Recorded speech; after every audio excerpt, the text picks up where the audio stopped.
Kaixo, Ander Mendia naiz, Arrobia ikastolako irakaslea, eta gustatuko litzaidake aurten egiten egon garen proiektu hau azaltzea.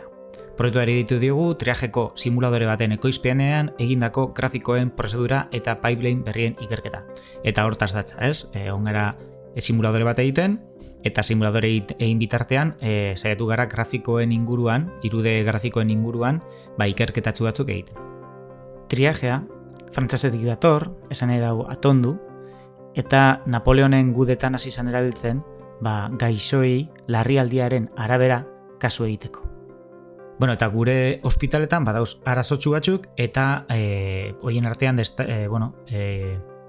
nabarmendu ditzazkegu erizainen errotazioa, errotazio asko dagoen ez daudela ohituta triaje egitera batzuk.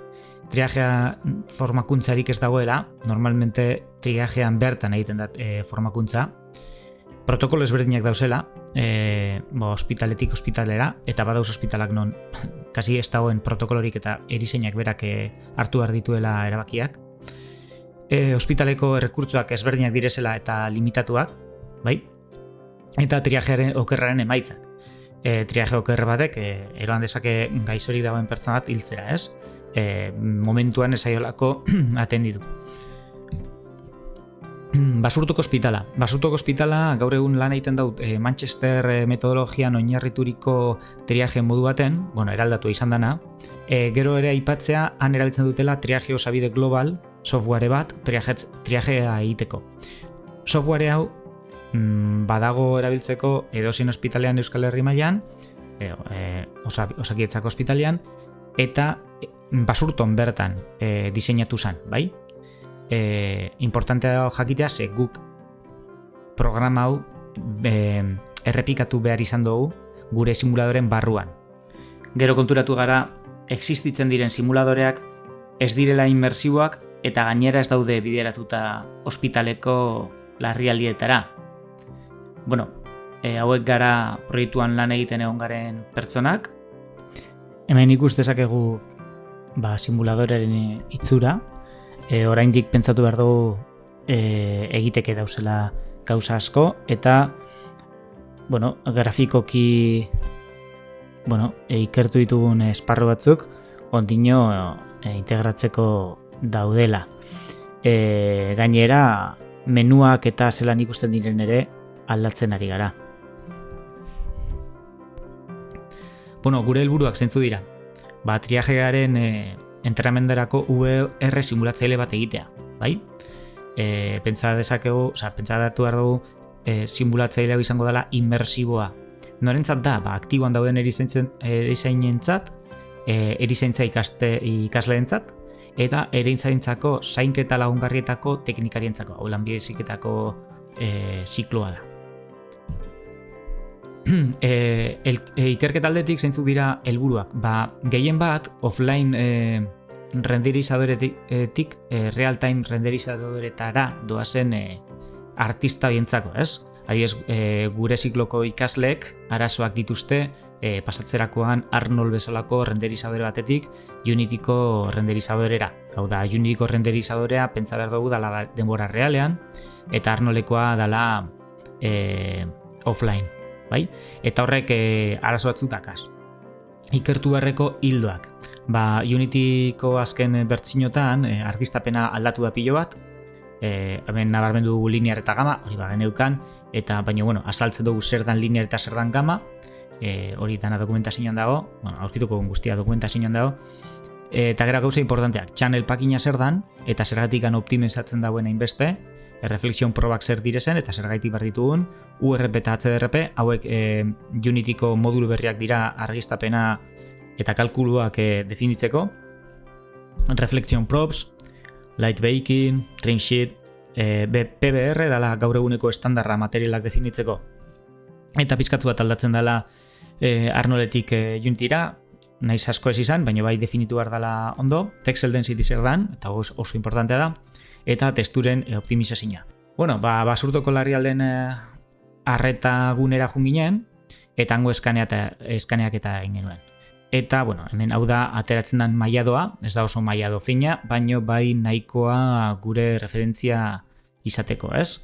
Ostean modelatzen dugu estenatoki hori box modelinen, eta hau da daukan itzura wireframen, poligono gitzirekin. Hemen hasi ginen definitzen workflow batzuk. Adibidez, paraleloan lan egiteko beste artista batzuekin, ze importantea dan ekitzea proxy modelin bat. Gero erdian ikus dezakegu altako modelua, eta gero eskuman ikus dezakegu bajako modelua. Hau oso importantea da, gero behikeoak egin ahal izateko.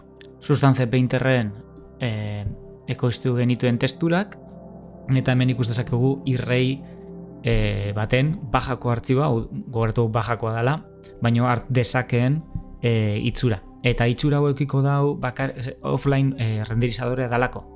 Eta besteak beste nahi neban pizkatxu bat azaldu channel packina. Ze bastante importante iruditzen zait. Gertatzen dena da askotan informazio berbera eroaten dela gris eskalako testuretan kanale guztietan, RG kanale guztietan, eta hori aldatu daiteke, eta channel packing espezifiko bat eginez, sartu ditzazkegu gure pase ezberdinak, adibidez metallic, ambient occlusion eta smoothness, hiruak direzela grisetan, 8 biteko kanal batekin nahiko daukagu hori gordetzeko. Orduan, channel packing bat egiten da, testura bakar baten, eta horreztan dugu memoria pilo bat. Bueno, hemen URP, HDRP eta custom packinak azaldu nahi genituen, built-inen estandar materiala erabiltzen delarik channel packing optimizazio gitzi dago, orduan memoria asko galtzen da, URP lit materiala erabiltzen delarik ere channel packing gitzi dago, HDRP-en aldiz eskatzen digu ja mask map bat eta mask map hori, eta hori importantea da,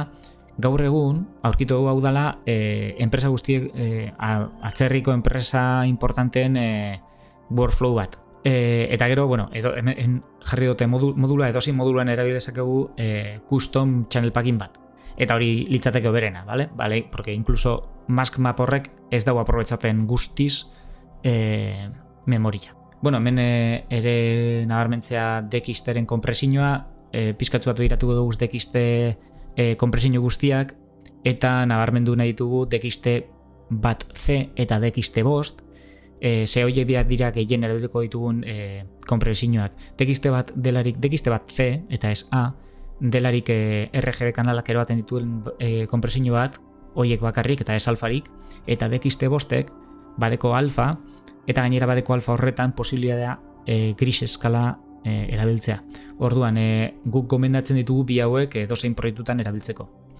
Bueno, beste gauza bat aztertu duguna direz trinsitak.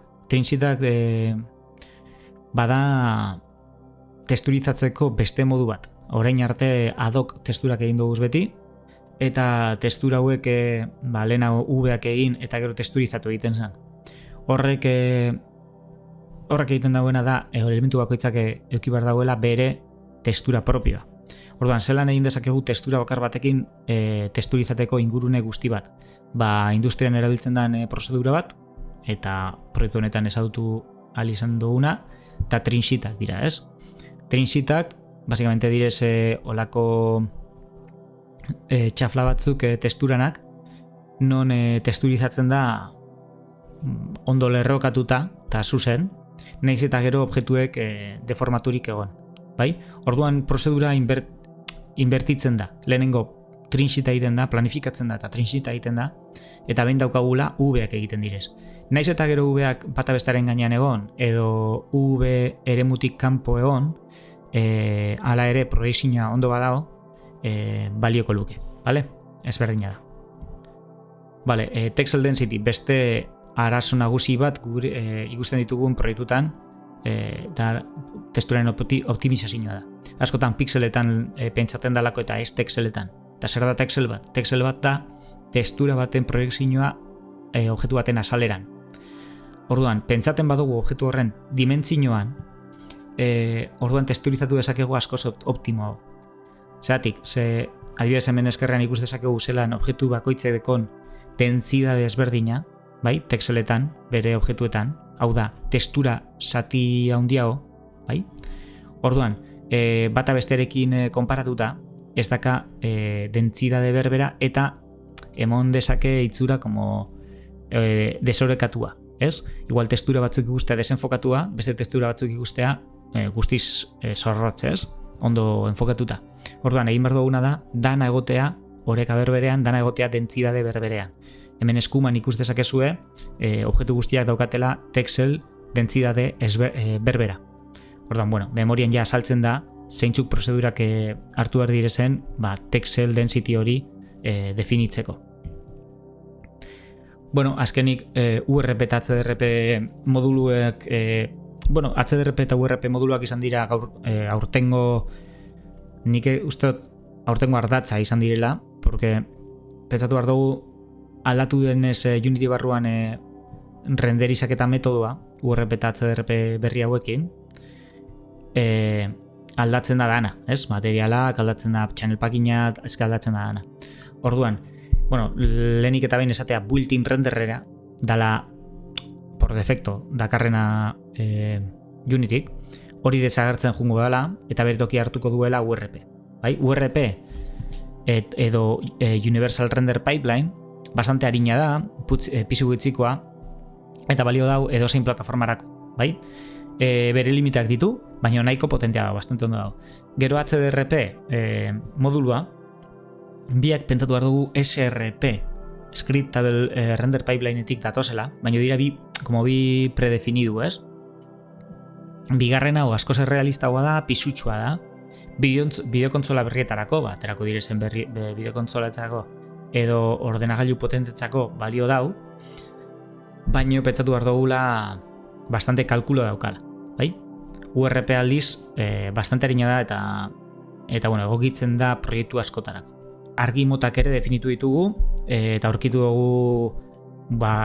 dugu workflow bereziak, depende ze argiak erabiltzen ditugun eta ze beharrak ditugun.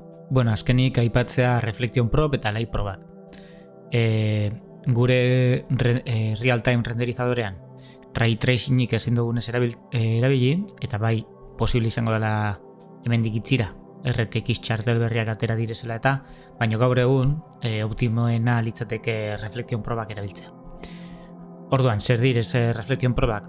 Reflection Probak ateratzen den dabe argazki bat 360 gradukoa beraien ingurunekoa. Eta argazki horiek erabiliko duguz gure objektuen erreflejuak simulatzeko. Hau oso importantea da gure PBR materialak behar bezala funtzionateko. Bezalde batetik, eta eskuman ikusten dugunez, light probak daude. Light probak erabilitzazkegu global illuminationa edo argi errebotatua kalkulateko argi hori beikeaturik ez daukaten objektuetan. Hau da, gure ingurunean argi hori beikeatuta daukagu. Baina gure pertsonaian aldiz, real-time argi bat erabiltzen digarenez, light probak erabili behar ditugu global illumination hori kalkulateko. Eta pertsonaia pasatzerakoan light probe hoien barrutik hartuko dau light probe hoien kalkuluak eta hoiekin argi errebotatu horrekin beteko dauz bere itzaletan da bere itzalak argiagaz. Azkenik erakustea proiektuko argazki batzuk. Esan dugunez ez daude ikustezakegu ingurunea, egindako argiztapena eta erabilitako Reflection Probak hemen ikusti daitezkela pertsonaia eta bar. Nahi genuen aipatu ze gertatu den proiektu honetan, claro. Ekoizpena, simuladoren ekoizpena eta ikerketa paraleloan doaz. Horrek esan nahi dau, ikerketan aurkitzen dugunean prozedura berri bat edo prozedura optimo bat gauza egiteko, batzutan gauza hori, tal hori eginda dagoela, jadanik. Orduan, danak ez dugu ze implantatu gure proiektuan. Ikertu bai, baina implantatu ez. Azkenik eskerrak emotea zeuen arretagatik eta dudarik izatekotan bidali email bat mesedez amendia@arrobia.net elbidera eta gustora erantzungo dizuegu.